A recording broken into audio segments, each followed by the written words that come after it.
Join होगा सारे। अच्छा, तो क्लास लास्ट टाइम हम लोगों ने इसमें करा क्या था? अपना जो भी यूजर था उसको हमने क्या करवाया था, ऑथेंटिकेट करवा दिया था कि अगर वो एडमिन है तो एडमिन स्क्रीन के ऊपर जाएगा। अगर वो हमारे पास यूजर है तो वो यूजर पेज के ऊपर जा रहा था, ठीक है। जैसे कि यहाँ पे मेरे पास एक ईमेल लिखी हुई है और मेरे पास उसका पासवर्ड लिख के जब उसको मैं लॉगिन करता हूँ, लॉगिन करने के बाद तुम खोल ही नहीं रहते। देखूंगा अभी। तो यहाँ पर देखिएगा भाई, हमारे पास यहाँ पर क्या बना हुआ है, एक एडमिन पेज बना हुआ है जहां पर अगर हमारे पास उसका रोल एडमिन होता है तो वही हमारे पास जो यूजर होगा वो एडमिन पेज के ऊपर जाएगा, ठीक है। अब यहाँ पर आके हमारे को करना क्या है, एक थीम को इम्प्लीमेंट करना है, ठीक है। अब थीम इम्प्लीमेंटेशन भाई देखें, यहाँ पर लारावेल में बहुत ज्यादा आसान है, पीएचपी में थोड़ी बहुत मुश्किल होती थी, रिस्पॉन्सिव का मसला आ रहा था हमारे पास वहां पर, ठीक है। यहाँ पर ऐसा कोई मसला नहीं आएगा। अब करना क्या है भाई, सबसे पहले मेरे को यहाँ पर दो थीम चाहिए होंगी, ठीक है। एक मेरे को एडमिन के लिए चाहिए होगी और एक मेरे को यूजर के लिए चाहिए होगी, ठीक है।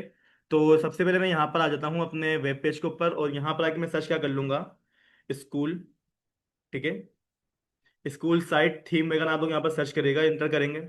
इंटर करने के बाद यहाँ पर देखिएगा आपके पास ये थीम वेगन नाम से एक वेबसाइट आ जाएगी, इस पर आप लोग क्लिक करके ओपन करवा दें। अब ओपन करने के बाद यहाँ पर देखिए भाई, मेरे पास स्कूल से रिलेटेड काफी सारी वेबसाइट यहाँ पर अवेलेबल है, ठीक है। और सारी की सारी हमारे पास क्या है, फ्री, ठीक है। आपको यहाँ से जो समझ में आया आप लोग वो डाउनलोड कर लीजिएगा। जैसे कि भाई मेरे पास ये वाली वेबसाइट मुझे ज़्यादा समझ में आ रही है, ठीक है। इसको मैं यहाँ कर लेता हूँ, पहले लाइव प्रीव्यू करके चेक कर लेता हूँ कि ये दिखेगी कैसे। देखिएगा भाई, वो कुछ इस तरीके की वेबसाइट दिखने वाली है हमारे को, ठीक है। इसमें हमारे पास सारे के सारे कोर्स भी आ जाते हैं, ठीक है। हमारे पास टीचर्स वगैरह का भी डेटा आ रहा है यहाँ पर, ठीक है। मतलब जो चीज़ मुझे चाहिए ना, एक तरीके से मेरे पास यहाँ पर हर चीज़ यहाँ पर बनी हुई मिल रही है, ठीक है। अच्छा, ये सिंगल पेज वेबसाइट है, ठीक है। बाकी अगर आप लोग मल्टीपल पेज की डाउनलोड करना चाहें तो भाई आपको यहाँ पर बहुत सारी मिल जाएंगी। अब करना क्या है, मेरे को इस वाली वेबसाइट के ऊपर क्लिक करना है, ठीक है। ई लर्निंग के नाम से वेबसाइट है। अब करना क्या है भाई, यहाँ पर आके इसको मैं डाउनलोड कर लूंगा फिलहाल, ठीक है। थोड़ा सा वेट करिएगा, ये आपके पास डाउनलोडिंग स्टार्ट हो जाएगी और डाउनलोड होने के बाद आपने इस तरीके से उसको सेव करवा लेना। अच्छा, अब ये तो हमारे पास हो गई हमारी कौन सी वेबसाइट, यूजर के लिए। अब मुझे चाहिए हमारी एडमिन के लिए थीम, तो भाई उसके लिए आप एक काम ये करें, यहाँ पर आ जाए अगेन, और क्या लिख दूंगा मैं, एडमिन थीम वेगन लिख दे, डायरेक्टली आ जाएगी। ठीक है भाई, मेरे पास यहाँ पर थीम वेगन का आ गया है। इसको ओपन करता हूँ मैं। ओपन करने के बाद यहाँ पर देखिए मेरे पास काफी सारे क्या आ रहे हैं, थीम आ रही है, ठीक है। अच्छा, इसमें से जो है ना, ये टेलविन सीएसएस वाली मतलब क्या कहते हैं उठा लिएगा, इसके अलावा कोई और ना उठाएं, ठीक है। इसके अलावा मैं नीचे आता हूँ। लास्ट टाइम हम लोगों ने यहाँ से एक थीम उठाई भी थी, याद होगा शायद किसी को, ठीक है ना। तो इसी तरीके से भाई यहाँ पर मैं एक और थीम उठा लूंगा अगर कोई ढंग की मिली तो। बहुत सारी तो आ रही हैं। लास्ट टाइम मैं खास ये वाली उठाई थी ना हम लोगों ने। अच्छा, अभी ये वाली नहीं उठा रहा मैं, कोई और से उठाता हूँ।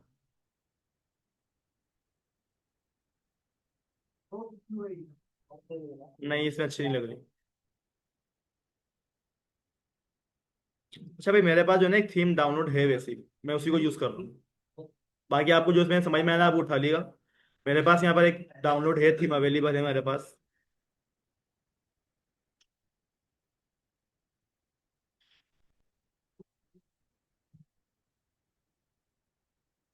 लेकिन इस तरीके का डैशबोर्ड होगा हमारा, ठीक है। कंपोनेंट्स ओपन होगा हमारे पास, यूटिलिटीज ओपन हो रही है, ठीक है। वेब पेज इस तरीके से हमारे पास ओपन होगा, ठीक है भाई। तो मैं क्या कर रहा हूँ, अपनी ये वाली थीम मैं यूज करने वाला हूँ, ठीक है, अपने एडमिन डैशबोर्ड के लिए। ये मेरे पास उठी हुई रखी हुई है। बाकी अगर आप लोग यहाँ से सर्च करना चाह रहे हैं, आपको जो यहाँ से पसंद आया ना भाई, आप लोग उठा सकते हैं, ठीक है। मेरे पास यहाँ पर डाउनलोड है तो मैं उसी को यूज करूंगा। अब इसका मैं करना क्या है, इम्प्लीमेंट करना है, ठीक है। अब इम्प्लीमेंट करने के लिए भाई सबसे पहले आप एक काम ये करें, अपने उसके अंदर आ जाए वीएस कोड में, ठीक है। और जितनी भी आपके पास यहाँ पर एक्स्ट्रा चीजें खुली हुई है ना, सबको फिलहाल यहाँ से आके जो है ना आप लोग क्लोज कर दें, ठीक है। अभी के तक हमने जितना भी काम करा था, अब उसका अभी हमारे पास कोई काम नहीं है, अब हमारे को थीम का काम करना है, ठीक है। तो थीम का काम करने के लिए भाई देखिएगा, मैं यहाँ पर क्या कर लेता हूँ, अपने पूरे के पूरे प्रोजेक्ट को मिनिमाइज कर लेता हूँ।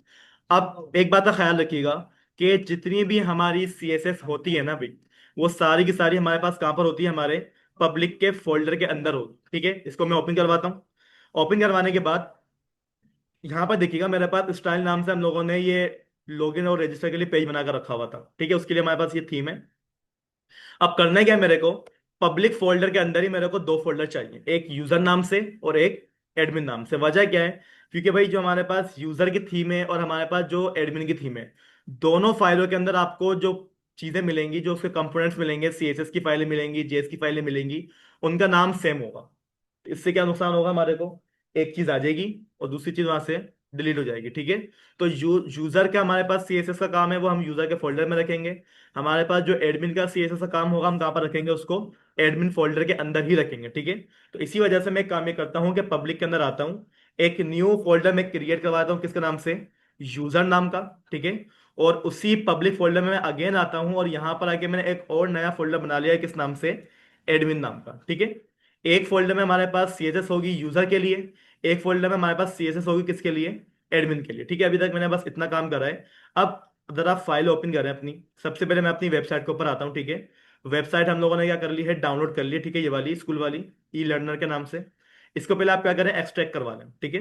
एक्सट्रैक्ट टू फाइल करता हूँ मैं, ओके कर देता हूँ, ठीक है। वो हमारे पास क्या हो गई, एक्सट्रैक्ट होकर आ गई है। इसको जरा ओपन करें। इसके अंदर अगर आप जाएं तो भाई यहाँ पर देखिए, आपके पास यहाँ पर क्या मिल रही है, सारी की सारी फाइलें यहाँ पर अवेलेबल हैं। आप लोगों ने इसमें से उठाना क्या क्या है? देखें, अगर मैं इसके पब्लिक फोल्डर में जाऊं, इसमें मेरे पास इमेज रखी हुई है, ठीक है। अगर मैं मार्क डाउन के अंदर जाऊं, तो इसमें मेरे पास, अच्छा ये है कौन सी, एक मिनट रुकिएगा भाई, वेबसाइट मैंने गलत उठा ली है। एसआरसी में जाएं अगर, स्टाइल कंपोनेंट्स, ठीक है, पैकेज डॉट जेसन, भाई ये रिएक्ट की वेबसाइट है। इधर देखिएगा भाई, हम लोगों ने जो वेबसाइट डाउनलोड करी है, ये गलत वेबसाइट डाउनलोड कर ली, ठीक है। ये रिएक्ट के ऊपर बनी हुई है। इसको बंद करता हूँ मैं, डिलीट करता हूँ यहाँ से, ठीक है ना। भाई दोबारा से आते हैं, और यहाँ पर आके मैं दोबारा सर्च करूंगा स्कूल साइट, ठीक है। अच्छा एक दफा जरा देख लिया करे भाई, हमारे पास यहाँ पर बना हुआ क्या है, गलती कर दी मैंने ये वाली डाउनलोड करके, ठीक है, ये सही तो नहीं बनी हुई, कोई और सी डाउनलोड करनी पड़ेगी मेरे को। जैसे कि इसको देखते हैं कौन सी, रिस्पॉन्सिव वेबसाइट मेंटोर के नाम से आ रही है ये, CSS3, ये बना हुआ, ठीक है। देखिए भाई हमारे पास ये क्या है, बूटस्ट्रैप 5 के ऊपर बनी हुई, ठीक है। ये वाली वेबसाइट सही होगी। इसको एक दफा इसका डेमो देख लें बनी हुई किस तरीके से, ये लाइव प्रीव्यू पे मैं क्लिक करूंगा और ये वेबसाइट मेरे पास इस तरीके से ओपन हो जाती है, ठीक है। ये थोड़ा सही लग रही है। कोर्स के ऊपर अगर मैं आऊँ, सही है ये भाई, हमारे पास जो है ना मल्टीपल पेजेस की वेबसाइट है, ये सही है। तो भाई मैं इसी को यूज करने वाला हूँ, तो एक काम ये कर लेता हूँ, इसको मैं डाउनलोड कर लेता हूँ।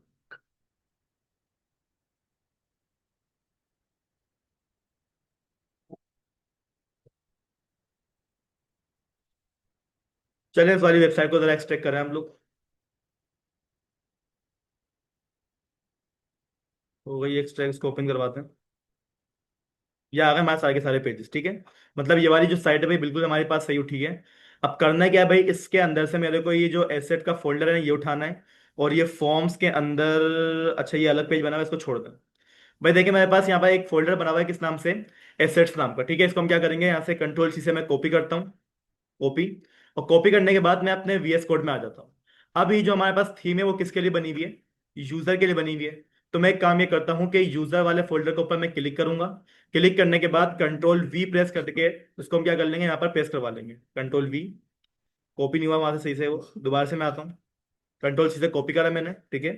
और यहाँ पर आने के बाद कंट्रोल V से उसको मैंने इस तरीके से पेस्ट करवा दिया, ठीक है। तो यहाँ पर देखिएगा, यूजर के अंदर मेरे पास क्या है, एक फोल्डर आ गया एसेट्स नाम का, उसके अंदर मेरे पास CSS, इमेज, JS और SCSS, ठीक है, सब कुछ मेरे पास इधर ही मिल जाता है, ठीक है। इतना काम हो गया।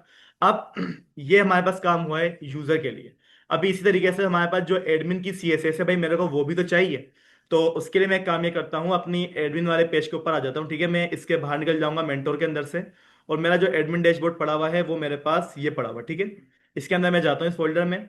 और इस फोल्डर में जाने के बाद देखिएगा भाई, मेरे पास यहाँ पर क्या मिल जाते हैं, वही सारे के सारे फोल्डर मिल जाते हैं, CSS, इमेज, JS, SCSS और वेंडर, ठीक है। मैं एक काम ये करता हूँ भाई, ये जितने भी मेरे पास फोल्डर है ना, इन सबको यहाँ पे क्या करेंगे, कंट्रोल C से कॉपी करेंगे।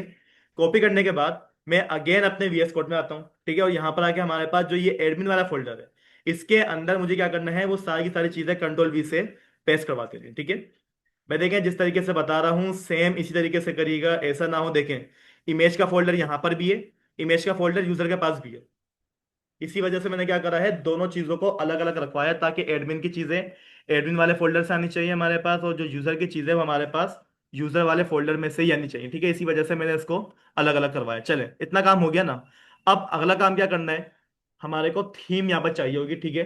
तो भाई यहाँ पे देखिए, थीम लगाने का तरीका कुछ यहाँ पर अलग होता है। इसको मैं पहले मिनिमाइज करता हूँ। और सबसे पहले हम यहाँ पर आ जाते हैं अपने, कहाँ पर, रिसोर्स के फोल्डर के अंदर मेरे को मिल जाता है व्यूज। और व्यूज में देखिएगा सबसे पहले जो मुझे थीम लगानी है वो किसके लिए लगानी है, यूजर के लिए लगानी है, ठीक है। तो यहाँ पर देखिएगा यूजर के लिए हमारे पास क्या बना हुआ है, इंडेक्स डॉट ब्लेड नाम की क्या बनी हुई है, एक फाइल बनी हुई है। यानी कि भाई इसके अंदर अगर मैं चाहूँ तो डायरेक्टली थीम यहाँ पर मैं लगा सकता हूँ, लेकिन वही वाली बात, थीम के अंदर होता क्या है, नेफ बार और फूटर मेरे को हर पेज के ऊपर सेम चाहिए होता है। ऐसे ही होता है ना हमारे पास, बताएं। नेफ बार और फुटर हर पेज पे मुझे सेम चाहिए होते हैं। तो भाई उसके लिए मुझे क्या करना पड़ेगा, यहाँ पर अगर एक पेज ऐसा बनाना पड़ेगा जिसमें हमारी हेडर और फुटर आ रहा हो, ठीक है। तो सबसे पहले यहाँ पर आ जाएं, ठीक है, अपने PHP के टर्मिनल के अंदर। यहाँ पर अगर जरा कमांड बताइएगा, पेज को क्रिएट करवाने की कमांड है क्या, कोई भी बता दे।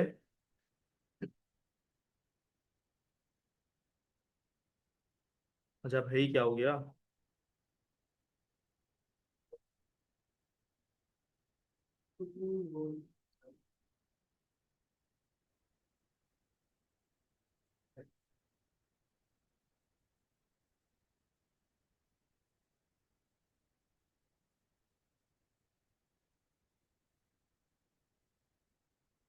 टर्मिनल क्यों काम नहीं कर रहा।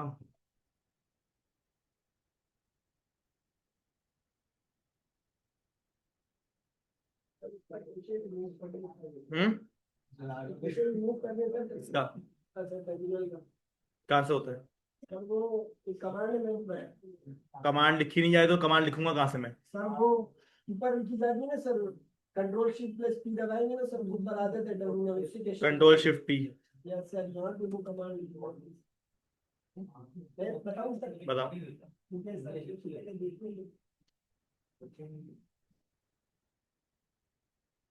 अब कमांड से वो जो सारी कमांडें शो हो जाती है।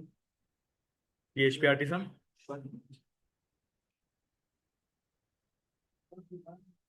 भाई इतना टाइम नहीं है मेरे पास, मैं एक काम ये करता हूँ डायरेक्टली जो है ना। प्रोफाइल क्या। Select default profile. सिलेक्ट, कुछ भी नहीं आ रहा। भैया सर पहले टर्मिनल लिखे, एरो का साइन जो भी है, और फिर सिलेक्ट डिफॉल्ट प्रोफाइल। भाई कुछ है ही नहीं यहाँ पर, कहाँ से आएगा। तुम सर ट्राई करके बता देना भाई। अच्छा भाई एक काम ये करना, अभी टर्मिनल क्या कहते हैं यहाँ पर लोड ले रहा है मेरा। एक काम ये करता हूँ मैं डायरेक्टली जो है ना अपने यूजर वाले कहाँ पर आ जाता हूँ, पेज में आ जाता हूँ, ठीक है। जाता है, एक दफा हो जाता है। मुझे व्यूज कोड बंद करना पड़ जाएगा बिना फजूल। नहीं आ रहा ना यहाँ पर, लोड ले रहा है वो। यहाँ से क्लोज कर दूँ ये बोल।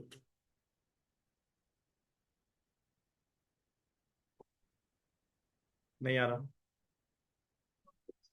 VS को क्लोज करना पड़ेगा, चलें उसको करते हैं बाद में। फिलहाल मैं यहाँ पर आता हूँ भाई अपने कहाँ पर, रिसोर्स, ठीक है। रिसोर्स वाला फोल्डर मेरे पास ये बना हुआ है, इसमें व्यूज, और व्यूज करना जो है ना भाई मेरे पास यहाँ पर देखिएगा यूजर का फोल्डर। यहीं पर जाता हूँ मैं और एक नई फाइल में क्रिएट करवा देता हूँ, किसके नाम से, साइड बार के नाम से करवा लेते हैं, ठीक है। Side bar dot blade dot PHP, ठीक है। यहाँ पर देखिएगा भाई मैंने यहाँ पर क्या करवाया है, अपना एक पेज बनाया है, किस नाम से, साइड बार के नाम से। अब इसके लिए मुझे क्या करना पड़ेगा, इसकी जो भी राउटिंग वगैरह है ना उसको मुझे सेट करवाना पड़ेगा, ठीक है। क्योंकि भाई जो भी पेज हमारे को देखना होता है उसकी राउटिंग हमारे को लाजमी चाहिए होती है, वरना वो पेज हमारे को एक्सेस नहीं हो पाता। तो मैं अपनी वेब वाली फाइल में आता हूँ, ठीक है। हमने जितना भी काम करा हुआ है वो सारा का सारा काम औथ का है, ठीक है। मैं इसके नीचे आ जाता हूँ, और नीचे आने के बाद यहाँ पर आकर मैं एक कमिट पास कर रहा हूँ, किसके लिए, यूजर राउट्स के नाम से, ठीक है। यहाँ पर जितना भी काम होगा वो यूजर के लिए काम होगा। और इसी तरीके से मेरे पास इस कमिट के बाद जितना भी काम होगा वो किसके लिए होगा, हमारे पास एडमिन राउट्स के लिए होने वाला है, ठीक है। यूजर का काम यहाँ पर करूंगा मैं, एडमिन का काम यहाँ पर करूंगा मैं। आप यहाँ पर आ जाएं। सबसे पहले अपनी राउट वाली क्लास को आपने क्या करना होता है, कॉल करना होता है, ठीक है। तो राउट वाली क्लास को कॉल करें और उसमें आपने करना क्या होता है, गेट करना होता है। अब गेट करूंगा क्या मैं, ठीक है। तो मैं यहाँ पर आकर अपना URL पास कर रहा हूँ, यूजर डॉट साइड बार, ठीक है। बस मेरे पास ये एक URL लिखा हुआ है सिर्फ चेक करने के लिए। अब जब हमारे पास ये वाली API, यानी कि हमारे पास जो ये वाला URL हिट करेगा, इसके बाद हमारे पास क्या होगा, डायरेक्टली हमारा एक फंक्शन यहाँ पर बनेगा, ठीक है, इस तरीके से। और फंक्शन के अंदर क्या काम करना है भाई, आप एक काम ये करेंगे, फंक्शन के पास आ जाएं और वहां पर आप क्या करवा दोगे, डायरेक्टली रिटर्न करवा दोगे अपने व्यू को। मेरे पास व्यू का नाम क्या है, यूजर डॉट साइड बार, ठीक है। मेरे को अपना ये वाला व्यू शो करवाना है। अब ये जो मैंने फंक्शन बनाया है ये कौन सा वाला फंक्शन है, ये कौन सा वाला राउट है, ये डिफॉल्ट राउट होता है हमारे पास जब लारावेल का प्रोजेक्ट बनकर आता है, ठीक है। ये वही वाला राउट है यहाँ। अब करना क्या है, हमें चेक करना है कि भाई मेरे पास ये वाला पेज एक्सेस कर भी रहा है या नहीं कर रहा। तो मैं एक काम ये कर लेता हूँ, अपने साइड बार में आता हूँ और यहाँ पर अगर सिंपल सी एक H1 में, ठीक है, मैं लोरम पास कर लूंगा। H1, H1 में, बस सही है। जरा यहाँ पर आ जाए अपने वेब पेज के ऊपर, ठीक है, मैं यहाँ से सब कुछ मिटाता हूँ। और यहाँ पर आगे मुझे लिखना क्या था, user slash side bar, page not found. एक मिनट रुकिएगा। यूजर